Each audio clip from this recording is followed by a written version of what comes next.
This is my old and trusty Browne Amplification Protein. I got this pedal 5 years ago, maybe even slightly more than 5 years ago, just before this pedal got popular, got really popular. I was one of the first few, I think, in the UK at least, to get my hands on a Protein, and it immediately set the benchmark for not only every other dual overdrive, but every overdrive that I tried. It quickly became my sound and my favourite tone. But it's been a minute since I plugged it in. This pedal's lived on my big pedal board, and quite frankly, this room isn't big enough to have that big pedal board out all the time. So pedal's been sat on that big board, sat in a cupboard for some time. And you know what? Today I want to put it through its paces, because I've checked out over the last couple of years some really great dual overdrives recently as well, some fabulous dual overdrives, and I kind of want to answer two questions. Does the Browne Amplification Protein still hold up against the new competition?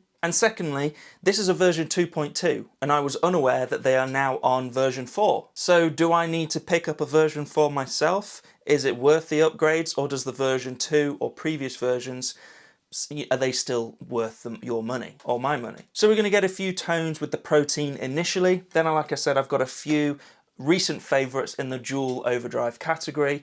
We'll run through a few of those, and then maybe we'll circle back to the Protein at the end, as our ears have sort of changed and adapted to the different tones.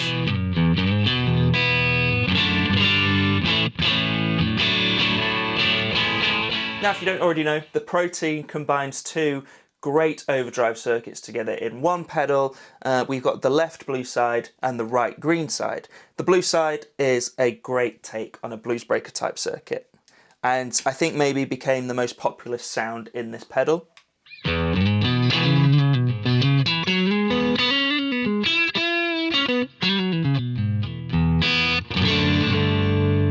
It's low gain, it's glassy.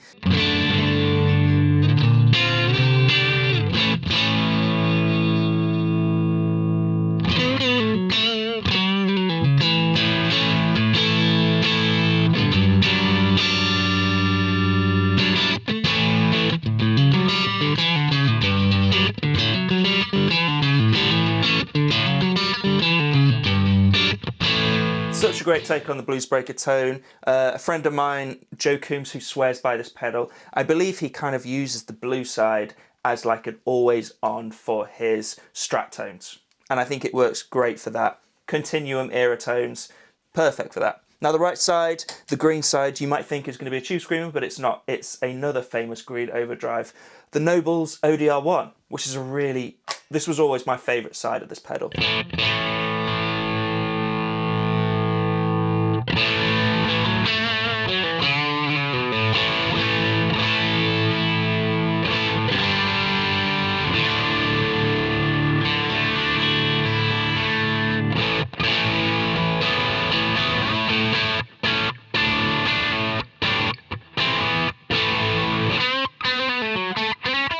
Really versatile sounding overdrive. You can see why Nashville pros swear by the Noble's ODR1, and I guess why some of them have moved over to the Protein as well. But as we know, the great thing about dual overdrives is that not only do you get two independent circuits, but you get two circuits that work really well together as well.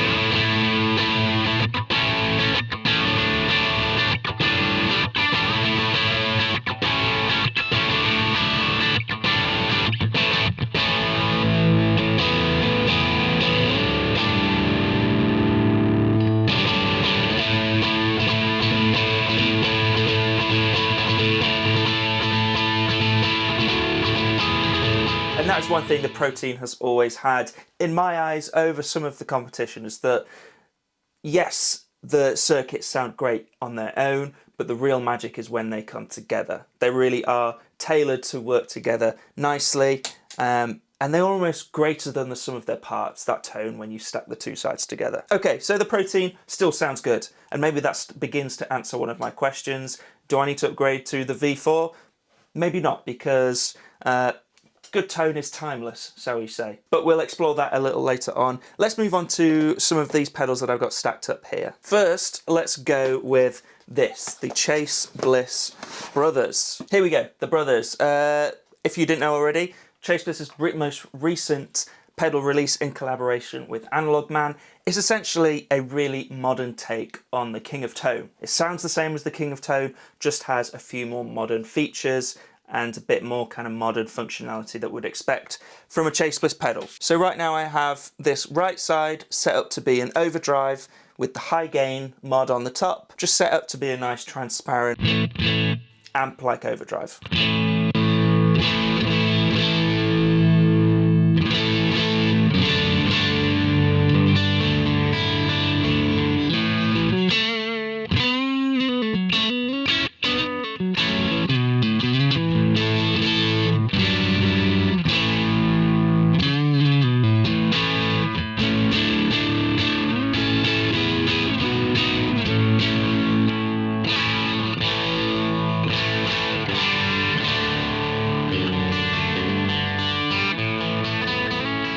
Let's boost it with the left side, which I have set up to be more of a boost.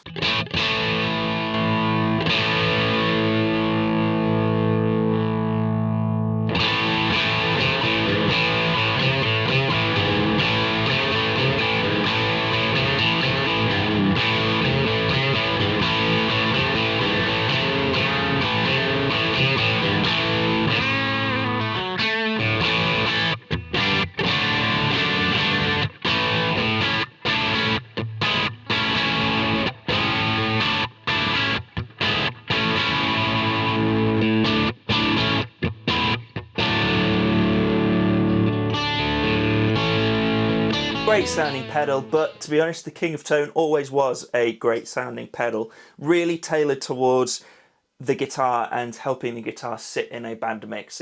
I said in the video of this pedal that it gives you everything that you want and nothing that you don't. And to some people that might make it feel like quite a thin sounding overdrive, but really it's just putting all the frequencies in the right place to sit in the mix. Let's move on to the next pedal though, and this is going to be the Mojo Hand Rock City, another pedal that I checked out recently and was really, really impressed by. And out of all of the pedals that we're going to look at today, this probably shares the most similarities to the Protein.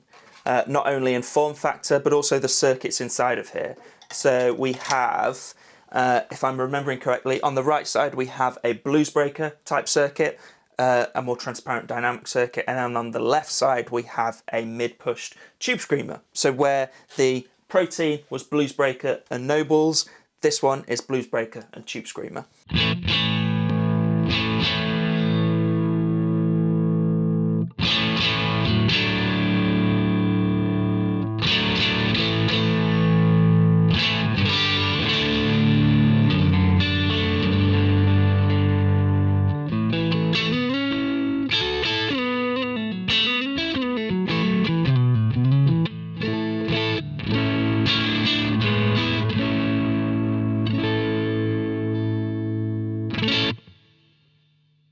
That sounds excellent. That sounds really superb. It has that same glassiness as the Protein did on the blue side, but maybe feels a little warmer.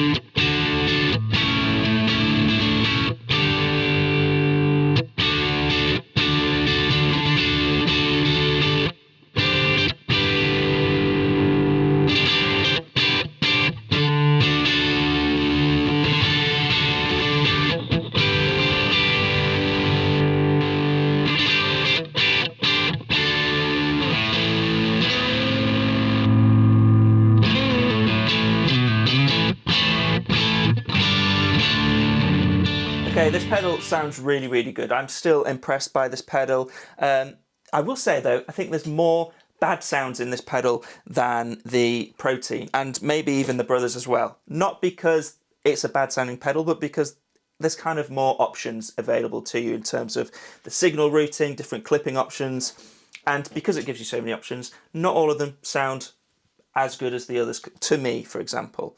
One thing I do like about the pedal are all the switching and routing options, especially this middle foot switch, which allows you to quickly disengage or flip-flop between the two sides. We also have a parallel routing switch in the middle, which none of the pedals that we're looking at today have. So the Rock City does provide some really cool things that the other pedals just can't compete with right now. Let's move on to the next one. And this is one that I kind of only just remembered about. I wasn't sure I was going to throw it into this video, but I thought, why not? I haven't played it for a minute.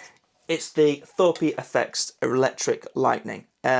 Chris Buck's signature pedal with Thorpe Effects. I thought I'd throw it in here because it's a little bit of an outlier in terms of dual overdrive realm. Because this has a valve in it, it's a very power hungry beast. It has to run on 12 volts and somewhere in the realms of 500 to 750 milliamps. It's a unique sounding overdrive. A lot of people confuse it with a Marshall in a box style drive, and that's not quite the case. It's just kind of the EQ section is inspired by a Marshall type amp, but the overdrive itself is very unique sounding. It's also different in the sense that it is not combined with another overdrive circuit, it's combined with a boost in the front end.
This is such a great sounding pedal. Thorpe and Chris Buck did a great job on it. I think that valve is bringing a really nice amount of...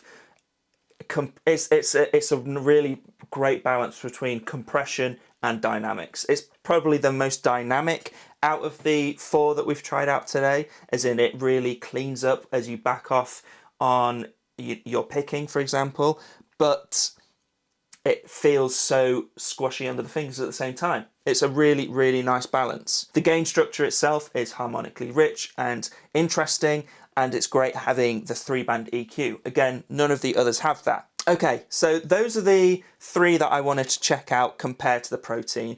They're all excellent. Let's go back to the Protein and see how it holds up against the others.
It still sounds good to me. It still sounds good to me. And you know what? Touching on what I mentioned earlier, good tone is timeless. You know, this pedal sounded great and was maybe best in its field 5 years ago, and it still sounds just as good. It has the glassiness on the blue side, but it has sort of the raw attitude on the green side, and the two together work so well. So that kind of answers my first question. Does it still hold up with the newer releases in that category of dual overdrive? Yes, it absolutely does. There's some great options available to you. These are just three of my recent favorite examples. Now, my second question was, this is a version 2.2.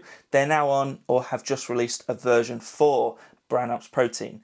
And do I need to upgrade to the version 4, or do you need to upgrade to a version 4, or can you pick up an older version second hand and will you still love it?